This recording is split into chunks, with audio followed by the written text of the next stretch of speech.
on today. Because when I was first told about this, I thought it was some sort of joke. I thought, they can't possibly be serious. I expected maybe to come to debate that would be the usual suspects speaking on behalf of one of their pals, but not today. Not today. Today we have the full force of the government whipping operation, dragooning Conservative members of Parliament through this House to overturn a decision of our Standards Committee and to introduce a new way of how we look and examine breaches of our rules in this House. It is almost outrageous in its suggestion. Of course, I'm very grateful to my own friend for giving way in terms of the government's approach. Seeking to introduce mechanisms to neutralise court rulings of the Supreme Court, seeking to defy the ECHR and seeking to reform the Electoral Commission, and now this. Does he agree with me, and I'm sure many others on this side, of the litany of Giovanni Carpacci that this is a dire warning of the pillars of democracy being undermined by the Conservative and Unionist Party for their own nefarious needs? Yes, I do. And what I'll say to my honourable friend and to this House, the public are watching this. The public are examining how we do this type of business. And can I say ever so gently to my Conservative colleagues across the bench there, they are not liking what they are seeing. They are extremely concerned about the way that this House is going when it considers some of these issues. What the public is observing is a shoddy attempt to turn back the clock to the worst excesses of 1990s Tory sleaze. What they see is the return of the days of brown envelopes and cash for questions, the absolute worst of sleaze and cronyism.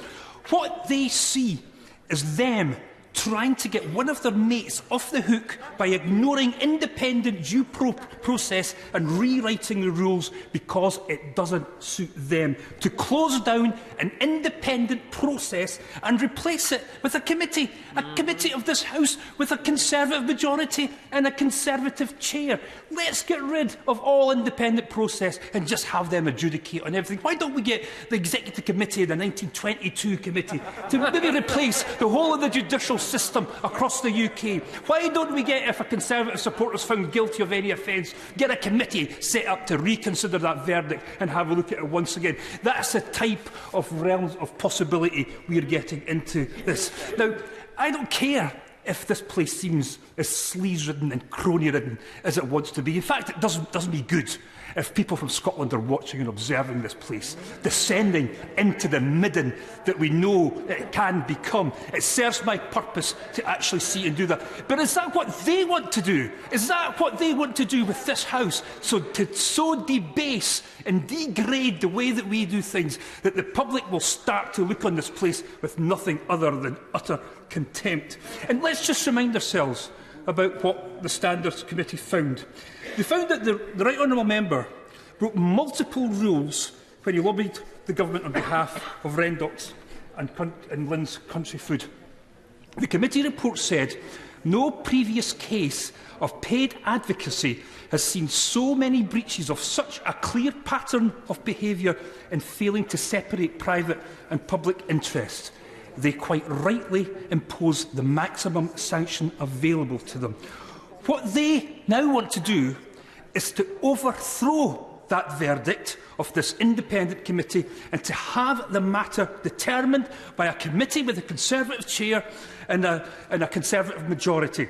That's natural justice Conservative style for you. Well, can I say to you, Mr Speaker, this committee is supposed to have a Conservative chair, 4 other Conservative members, 3 Labour members and 1 Scottish National Party member.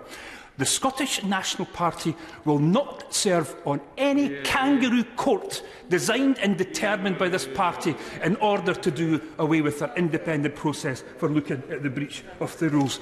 And God knows what Catherine Stone must be making of this. She has every right and every entitlement to walk right away from all this, to have nothing further to do with this House that now attempts to change the rules midway through the process.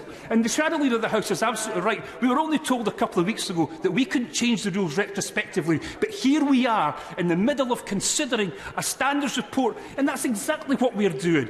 What a way to do a business. What a shoddy return to the days of Tory sleaze. What a way to reduce this House into the absolute shambles that it is. Today, Tory MPs have been instructed by their whips to vote for this. and we're doing this without any scrutiny or consideration about how these rules are rewritten. If the Leader of the House wants us to look at how we approach these things in the future, bring a debate. It's not just 90 minutes where he took up half the time to debate. Nobody's got an opportunity to come in and say anything. Do it properly. Why are we doing this when we're considering a standards report? So we won't take place in this, Madam Mr Speaker. We will have nothing to do with it, and I hope the Labour Party don't take their places on this committee either. If they want to be the judge and jury and the arbitrator in all this, that is up to them. Get on and do it. We will have absolutely nothing to do with this process at all.